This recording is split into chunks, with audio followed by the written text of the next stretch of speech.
Hi, I'm Jake Munroe. I'm a soil management specialist for field crops with Omafra. I'm here in Haldimand County, and in this video we're going to take you through our experience this year in 2021 evaluating overwintering cover crops on a challenging heavy clay soil. The grower here, Matt Beischlag, he's interested in overwintering cover crops, tried it out for the first time this year in his strip till corn system, and we had a lot of interesting observations, so let's get into it.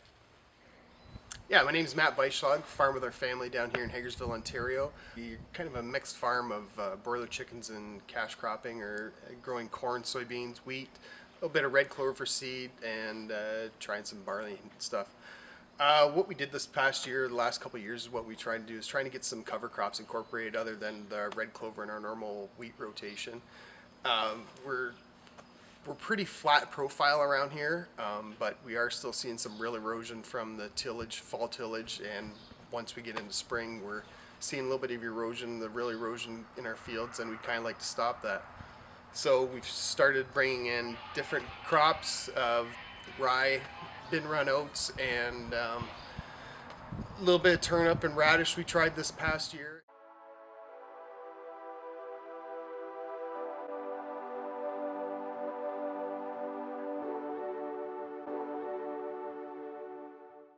We're going to take a look here at one of the plant green strips in this plot. Again, this had a combination of cereal rye and some turnips, so some brassicas. It was planted on May 18th, and here we are about a week and a half later looking and seeing how the seed's doing. So as we take a look down into the seed trench, the seeding depth was quite consistent at 2 inches.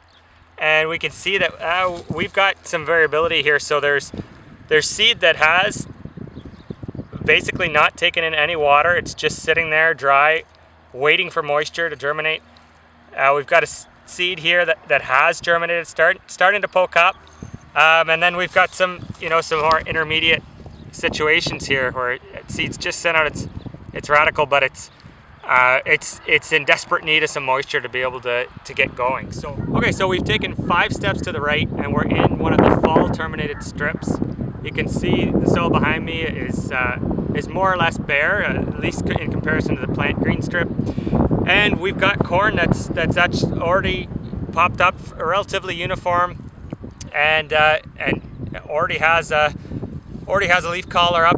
And basically, the difference that we're seeing here is from moisture uptake from the cover crop, from the brassicas, from the cereal rye, that pulled moisture from that top few inches and just made it a little bit harder for that soil to take up that water and get going quickly.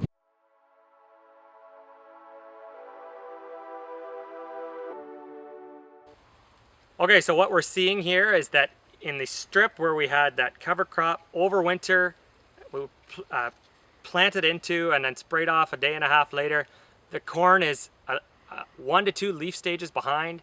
It's a fair bit shorter. We do, though, have a full stand there for the most part, slightly less than where we had the fall terminated cover crop, but we do have a stand. It's just behind and likely going to be behind all season.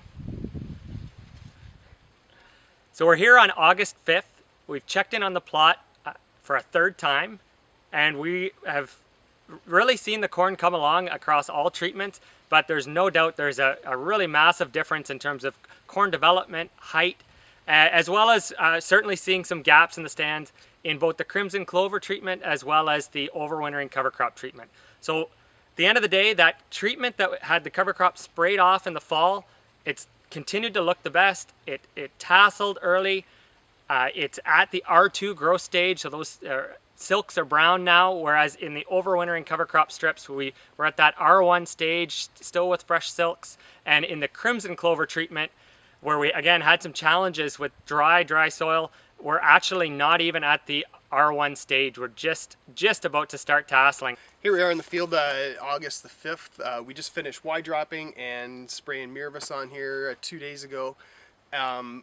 What we're seeing, the difference in height of the crop from the one that's delayed a week and a half, we're kind of thinking we're going to be about 40 bushels short on it, just for that delay of a week and a half there and the uneven emergence in it. Yeah, the plot that we had with the crimson clover in it, It was a tough one. We didn't kill it properly because when we did come in spray off all the other crops, we just came in with 2 liters of Roundup. The problem was with the crimson clover, it took it's going to take, like, it should have had a shot of 2,4-D in with it to kill it off. And the other downfall of it is it was planted too thick. Like, we should have really thinned that one out a lot more. Planted maybe a 5 to 10 pounds range, somewhere in there. And yeah, and such a big mass, the roots really held together the soil really good in there. And like I think I've said it before, is when we cut that strip in with the strip tiller, it's like making a saw cut in concrete.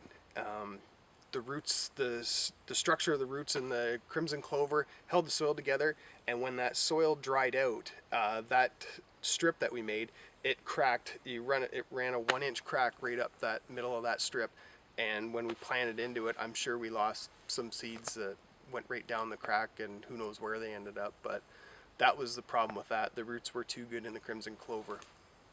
Start on a small scale. Try couple of different mixes. Replicate it across the field maybe 2 or 3 times, and yeah, start slowly.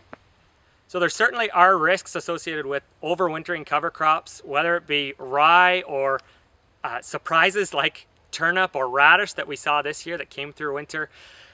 First option, of course, is to do fall termination. So, you know, get that cover crop sprayed off in the fall, and in some cases that might mean not including an overwintering species. You don't need to pay for something that you're not going to use. So, you know, select perhaps oats and peas or oats and radish, crops that normally are killed by by winter and by frost.